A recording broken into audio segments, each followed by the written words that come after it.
자, 그러면 이제 시작해야 될 건 우리가 누구나 다 우리나라에 대해서 지금의 어떤 우리나라에 대해서 얘기하면은 한강의 기적이라는 걸 얘기를 합니다. 근데 이런 기적을 한 나라도 정말 흔치가 않습니다. 그래서 이제 임마누엘 페스트로 아이시 교수님도 한국처럼 극적으로 국가 위상을 높인 나라는 찾기 어렵다 이렇게 얘기합니다. 불과 두세 대 만이다 이렇게 이야기를 하는데 우리가 실제로 보면 1960년대 같은 경우에 우리나라 대통령이 필리핀을 가가지고 이제 무시당한 일도 있었어요. 그런 사건이 있는데 나중에 한번 찾아보시면 그 60년대 초반에는 그렇게 무시당할 정도로 필리핀보다 못 살았는데 시간이 지나니까 필리핀은 아직도 안타깝지만 저도 가봤지만은 후진국을 면하지 못하고 있습니다. 근데 우리는 이렇게 바뀌었죠. 그러니까 두세 대 만에 모든 나라가 이렇게 바뀌는 것은 아니고 유일한 국가다 이렇게까지 또 이야기를 하고 있습니다. 그래서 지금은 올해는 어쩔 수 없이 그동안 이제 선진국으로 많은 부분에서 우리나라 선진국이라고 얘기를 해요. 근데 우리 스스로는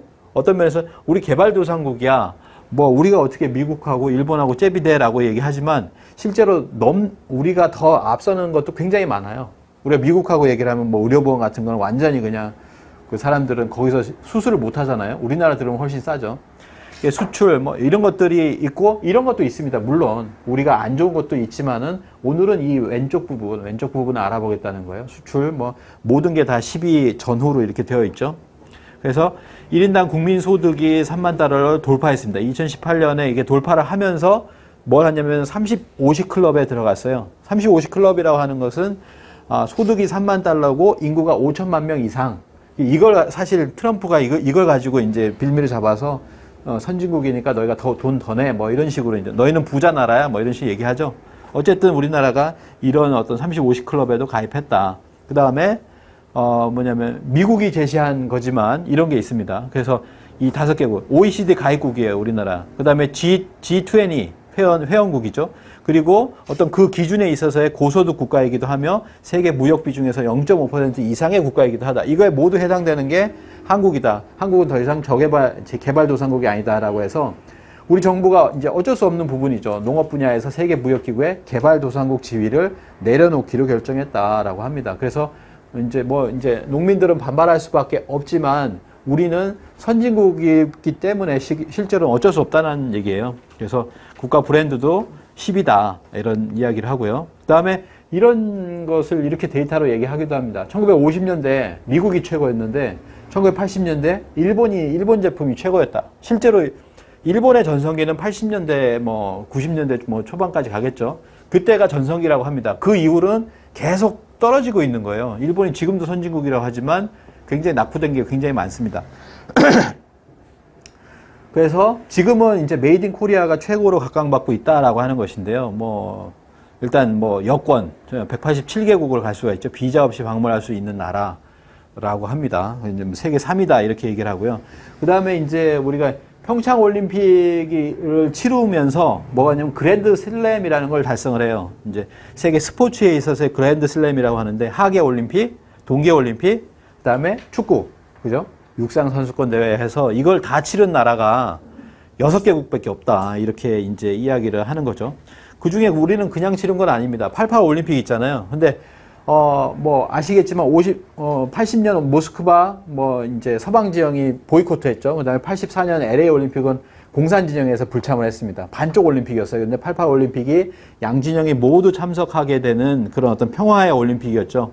그리고 88 올림픽이 치르고 나서 바로 이제 89년에 베를린 장벽이 붕괴하는 것으로 역사가 연계가 됐다. 그래서 최근에는 이 88 올림픽에 어떤 영향을 미쳤느냐라고 하는 것에 연구를 하시는 분도 있다라고 하는 거죠. 이게 이렇게 이어지게 된다라는 겁니다. 그래서 이게 이어지고 나서 뭘 하냐면 또 소련이 해체돼요.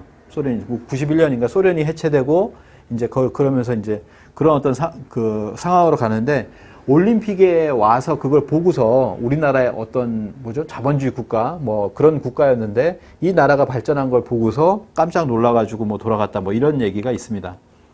그리고 이제 평창 올림픽이라고 하는 것도 사실 뭐 다들 알고 계시니까 좀 최근에 나온 책이에요. 트럼프와 그의 장군들이라고 하는 책인데 이 책에 보면은 뭐 이런 얘기가 있다고 합니다. 북미 관계가 전쟁 위기까지 치달았을 때 문재인 대통령이 북한을 평창 올림픽에 초청하는 것을 보고서 트럼프 대통령이 김정은 위원장과의 만남에 집중했다. 이 책에 뭐 자서전 같은 그때 어떤 사건을 다룬 그런 책인데 이 보면은 이런 내용이 담겨져 있다는 거예요. 뭐 이런 내용이 담겨져 있든 안 있든 간에 우리가 그때 당시에 굉장한 위기 상황이었고 그게 평창 올림픽을 통해서 뭐 임시적이 됐던 지금의 상황을 보아서는 굉장히 안타까운 상황으로 가고 있지만은 그렇지만 그 평화가 유지되었었다. 그때 당시는 분명히 트럼프 대통령도 뭐 주한미군 가족들 소개하려고 했었고 소개라는 거는 다 이제 한반도에서 뽑아낸다는 거죠. 뭐 그런 어떤 위기 상황을 갔었다라고 하는 거죠. 그래서 우리나라의 올림픽이라고 하는 것은 굉장한 어떤 전 세계적인 의미도 가지고 있다라고 하는 겁니다. 그래서 그런 것을